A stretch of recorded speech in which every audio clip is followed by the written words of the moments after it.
Neha Chibate. Welcome to Graph Chemistry. Today we will look on the topic CFT, that is crystal field theory. Before this, we already discussed about the valence bond theory. In that, we already discussed about the octahedral and tetrahedral square planar complexes. So, in this theory, that is crystal field theory, it having some assumptions that we have to see. So first assumption is the interaction between the metal and ligand is purely electrostatic. According to this theory, the interaction between metal and ligand is purely electrostatic.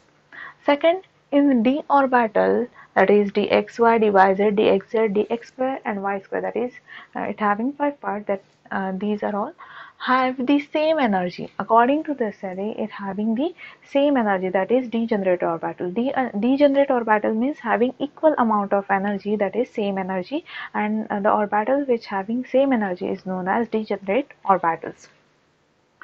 When the ligands approach the metal ion, they create a crystal field around the metal ion. What happens whenever the coordinate bond forms? What happens actually? Metal is present centrally and the ligands donate their lone pair of electron in the vacant orbital of metal. So what happens as soon as they approach towards the metal, it creates the crystal field around the metal ion. Usually field created is not symmetrical. According to this theory, it is already told that degenerate orbitals are there, d orbitals, but whenever ligands approaches towards the metal, what happens? They create some crystal field there, and due to that crystal field, the degeneracy destroyed. The degeneracy get destroyed, and the d orbital splits into, as its degeneracy gets destroyed, it gets divided into two sets. सबसे पहले क्या कहा था कि ये जो orbitals होते हैं डी, जो 5 टाइप के होते हैं, d x y, d y z, d x z, d x square minus y square and d z square, इनकी इक्वल एनर्जी होती है, सेम एनर्जी होती है, इसलिए इनको डीजेनरेट ऑर्बिटल्स कहा गया था.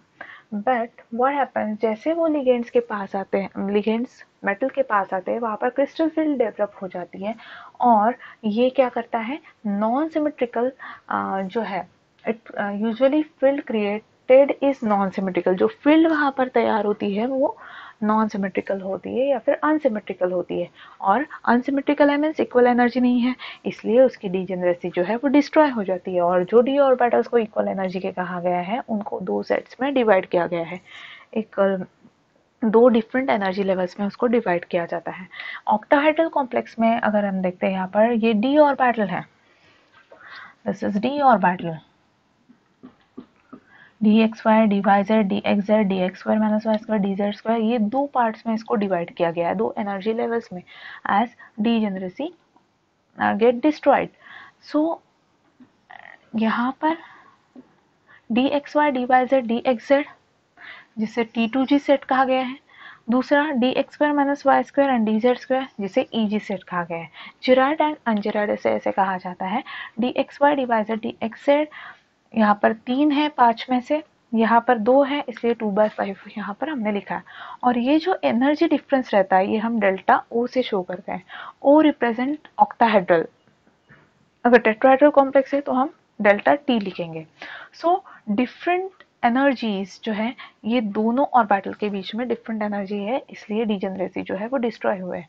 और and separation of energies of these two sets of D orbital, यहाँ पर क्या हुआ है, सेपरेशन हुआ है एनर्जी का.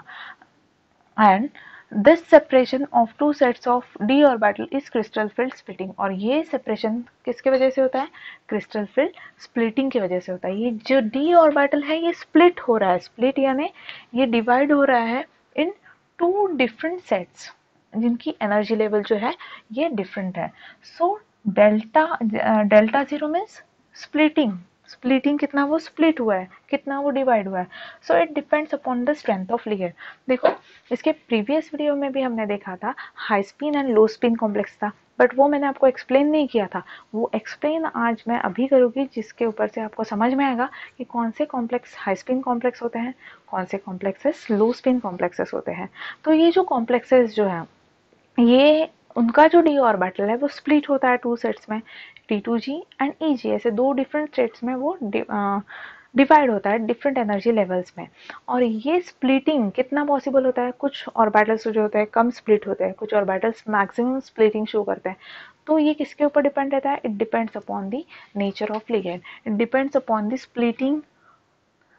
Splitting is depend upon the strength of ligand, जितना स्ट्रॉन्ग लिगेंड रहेगा उतना ज़्यादा स्प्लिटिंग रहेगा। देखो, तो वैसे ही जितना स्ट्रॉन्ग लिगेंड है, तो स्ट्रॉन्ग लिगेंड कौन सा है, तो जो लिगेंड्स में कार्बन, नाइट्रोजन और फॉस्फोरस ये एज ए डोनर एटम्स है, like cyanide, isocyanide, carbonyl, NH3, EDTA, these are all strong ligands. ये क्या है, these are all strong ligands, ये सब स्ट्रॉन्ग लिगेंड्स है।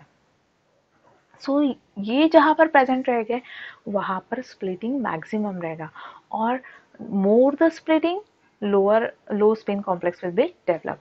जितना ज़्यादा स्ट्रॉन्ग फील्ड लिगेंड रहेगा, देखो ये जहाँ पर एज ए लिगेंड प्रेजेंट रहेंगे वहाँ पर लार्जर स्प्लिटिंग होगा और लो स्पिन कॉम्प्लेक्सेस डेवलप होंगे।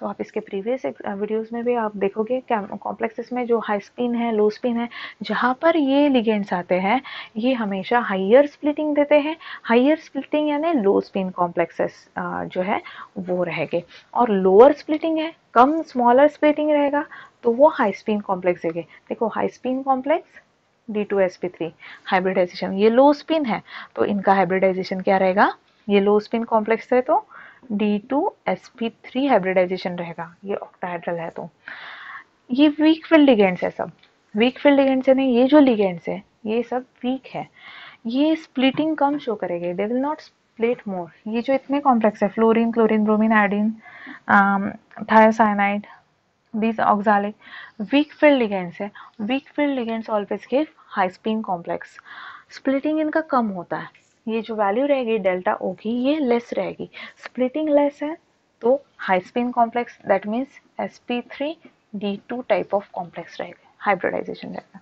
यहाँ पर D2sp3 क्योंकि हमने कहा था लो में इनर डी कॉम्प्लेक्स आते हैं, हाई स्पिन कॉम्प्लेक्स में आउटर डी कॉम्प्लेक्स आता है, ये सब आपको चीज़ें याद रखनी है।